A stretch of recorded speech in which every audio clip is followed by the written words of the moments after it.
गौरा महादेव आए के शंभु आए गौरा महादेव आए के भोला आए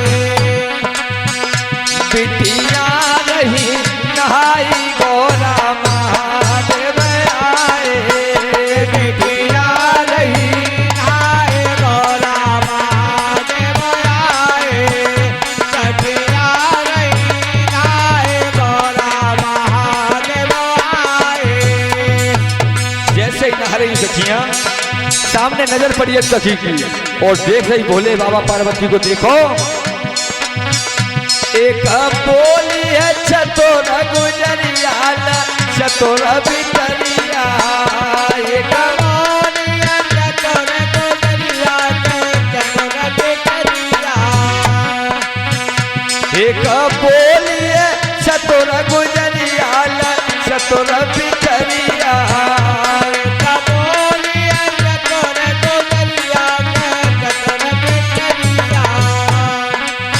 हे नंगीमती नहाओ गौरा महादेव आए नंगीमती नहाओ गौरा महादेव आए सखिया रही नहाए गौरा महादेव आए सखिया रही नहाई गौरा महादेव आए सखिया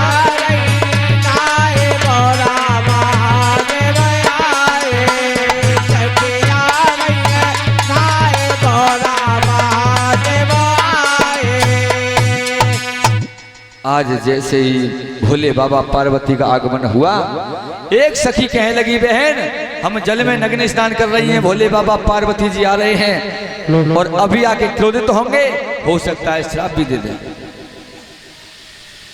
एक कहने लगी बहना एक काम कर लो नाक पकड़ के डुबकी लगा लो पानी में।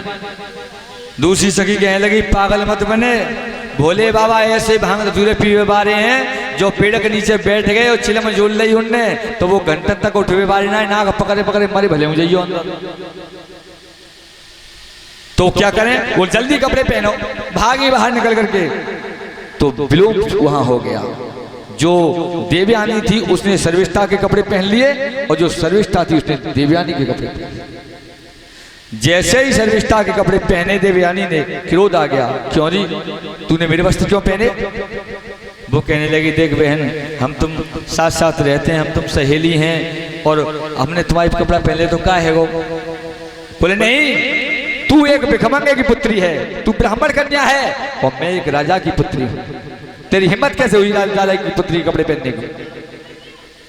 और उसके हाथ पकड़े ऐसे हाथ पकड़ के ऐठे और पीछे की ओर ले गई लेकिन ध्यान नहीं किया पीछे कुआं था। आज देवयानी कुएं में गिर गई। जैसे ही कुएं में गिरी उसी समय पर भागी। अब मैं क्या जवाब दूंगी घर जाकर के डर की वजह से घर भागी और घर पे जाके किसी को नहीं बताया कि वो कुएं में गिर गई है। अब वो अकेली रो रही है। जब रो रही है तो महाराज इलाहाबाद के जो राजा थे ययाति वो महाराज चले आ रहे हैं घोड़े पे और घोड़े पे चले आ रहे हैं। जैसे ही घोड़ों की टापों की आवाज सुनाई दी कुएं में तो आवाज लगाने लगी ओ घोड़ा बारे ओ घोड़ा बारे ओ भैया ओ घोड़ा बारे। और बोली है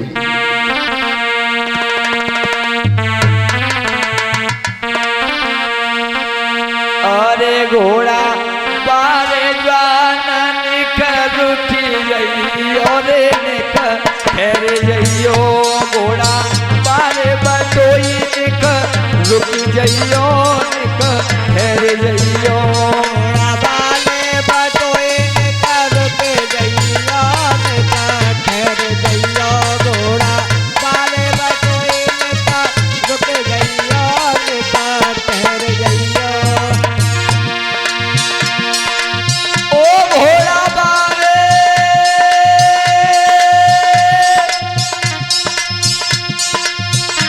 घोड़ा बारे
आज जैसे ही आवाज लगाई, हे घोड़ा बारे जवान, ओ ठहर जा भैया घोड़ा बारे, तू कौन है रे? जैसे ही राजा याति के कानों में आवाज गई कि मुझे लगता है मुझे कोई पुकार रहा है, पीछे की ओर नजर की, कौन है? बोले महाराज मैं इस कुएं में पड़ी हूं, एक अबला हूं, आपका धर्म है कि आप मुझे निकालिए। जैसे ही बाहर आ गए, राजा याति ने जो सोची कहूँ ऐसा ना होगा भूत चुड़ैल होगा पीछे बच जाए, कुआ में कोई पता ना क्या हो। लेकिन होशियारी के साथ घोड़े को खड़ा किया और झांके तो देखा स्त्री उसमें पड़ी है। कौन हो? बोले महाराज पहले मुझे बाहर निकालिए। महाराज ने बाहर निकाला और हाथ पकड़ के जैसे ही बाहर किया, उसी समय पर महाराज चलने लगे। बोले कहां जा रहे हो? क्यों? बोले आपने मुझे निकाला है इसमें से, कुएं में से, अब आप मेरे पति हुए। राजा याति कहने लगे वाह भैया, जानना पहचान, हम तुम्हारे मेहमान, तुम कौन हो? मैं तुम्हें क्या जानता हूं? बोले नहीं महाराज, ये लड़की का धर्म होता है, पहले वो कलाई किसी को पकड़ने नहीं देती है, और जिसने कलाई पकड़ ली तो फिर वो उसी के साथ सारे जीवन रहती है। बोले तुम कौन हो? बोले महाराज मैं शुक्राचार्य की पुत्री देवयानी हूं। बोले मेरा तेरा संबंध नहीं हो सकता है, तू ब्राह्मण कन्या है, मैं क्षत्रिय हूं। बोले कोई बात नहीं महाराज, मुझे श्राप लगा हुआ है, मुझे भी श्राप लगा है। क्या? एक समय की बात है, बृहस्पति के पुत्र कच्छ शुक्राचार्य पर संजीवनी विद्या सीखने आए थे। कच्छ इतना सुंदर था कि ये देवयानी उसे देख करके आशिक हो गई, कहने लगी मेरे साथ विवाह कर। बोला तू मेरी गुरु बहन है, मैं तेरे साथ विवाह नहीं कर सकता हूँ। बोले नहीं तू मेरे साथ विवाह कर। बोले नहीं कर सकता हूँ। तो उसी समय पर महाराज जब ये कच्छ नहीं माना तो इसने क्या किया, ये भी शुक्राचार्य की पुत्री थी, विद्या जानती थी, इसने उसे पकड़ा और मदरा में घोल के दारू में और पिताजी को पिला दिया। शुक्राचार्य को पिलाया, शुक्राचार्य ने कही हमारे शिष्य नायदी के कहाँ हैं? अब घबराने लगी। जब नहीं दिखा, उसे देख करके दीवानी थी, और जब वो नहीं दिखा तो घबराने लगी, छटपटाने लगी कि कहाँ है वो?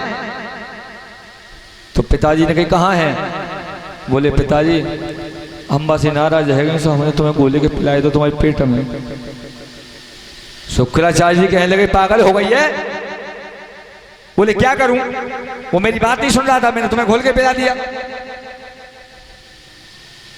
अंदर ही अंदर शुक्राचार्य ने अपने शिष्य कच्छ को विद्या सिखाई संजीवनी, और संजीवनी विद्या सिखा के कहा बेटा तू मेरे पेट को फाड़ के बाहर आ जा, और बाहर आकर के फिर संजीवनी विद्या के द्वारा तू मुझे जीवित कर लेना। आज कच्छ ने ऐसा ही किया, पेट फाड़ा और बाहर निकल के आ गया, संजीवनी विद्या के द्वारा पुनः जीवित कर दिया। फिर कहा देवयानी ने बोल अभी भी शादी करेगा मुझसे? बोले नहीं करूंगा। बोले मान जा, फिर बहुत बुरा हो जाएगा। बोले कुछ भी हो जाए नहीं करूंगा। तो क्रोध आ गया और कहने लगी जा, तू मुझसे विवाह नहीं कर रहा है, मेरे प्रेम को ठुकरा रहा है, मैं तुझे श्राप देती हूँ कि मेरे पिता के द्वारा जो विद्या सीखा है इस नर्मदा नदी को पार करेगा तो भूल जाएगा। ये श्राप देती। तो कच्छ ने कही कि तेने एक बार मार के घोल के पिताजी को पिलाए दे, अब दूसरों तेने श्राप दे दो हमें। जा हम भी तुझे श्राप देते हैं कि तुझे कोई ब्राह्मण कुल में वर्ण नहीं करेगा, तू जाएगी तो क्षत्रिय कुल में ही जाएगी।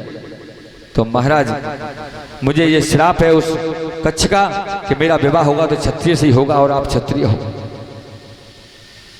महाराज ने कही चलो ठीक है। फिर महाराज वो बिल्कुल सिर पर उधरे, बहुत जल्दी मानेंगे। बोले ठीक है जाओ शुक्राचार्य जी से मेरा प्रणाम कहना, और हमारे लिए वो पत्र लिखे तो हम बारात लेकर के आ रहे हैं। आज गई, पिताजी को सारा हाल बताया कि इसने सर्विष्ठा ने मुझे कुएं में ढकेल दिया था। तो शुक्राचार्य को बहुत क्रोध आया। शुक्राचार्य को क्रोध आया, जैसे ही क्रोध आया विश्वप्रभा को बुलाया और कहा हे राजन, तेरी बेटी ने मेरी बेटी को कुएं में ढकेल दिया है, अब मैं ऐसी जगह रहना पसंद नहीं करूंगा, मैं तेरे राज्य को छोड़ के जा रहा हूं। तो उसी समय पर राज छोड़ने की बात आई तो विश्वप्रभा चरणों में गिर गए। बोले प्रभु आप छोड़ के चले जाएंगे मेरे राज को तो मेरा राज कौन संभालेगा? बिना आपके मेरा राज सूना हो जाएगा, मैं लुट जाऊंगा। महाराज ऐसा मत करिए। बोले यहाँ ब्राह्मण का रहना ठीक नहीं है, जहाँ तेरी कन्या ने बेइज्जती की, भिखमंगा कहा है मुझे, मैं ऐसी जगह पे नहीं रहूंगा। बोले नहीं, आप जो सजा देना चाहते हैं वो मुझे दे दीजिए। बोले तेरे लिए फिर सजा ये है कि तेरी बेटी मेरी बेटी की दासी बनकर के जाएगी, जहां मैं विवाह करूंगा उसका। तो वैश्य प्रभा को मंजूर कर लिया। बोले ठीक है, मेरी बेटी आपकी बेटी की दासी बन के जाएगी। अब महाराज रहने लगे, राजा यात्री बारात लेकर के आए, विवाह संपन्न हुआ। विवाह संपन्न हुआ तो महाराज ने उसी समय वचन ले लिया और वचन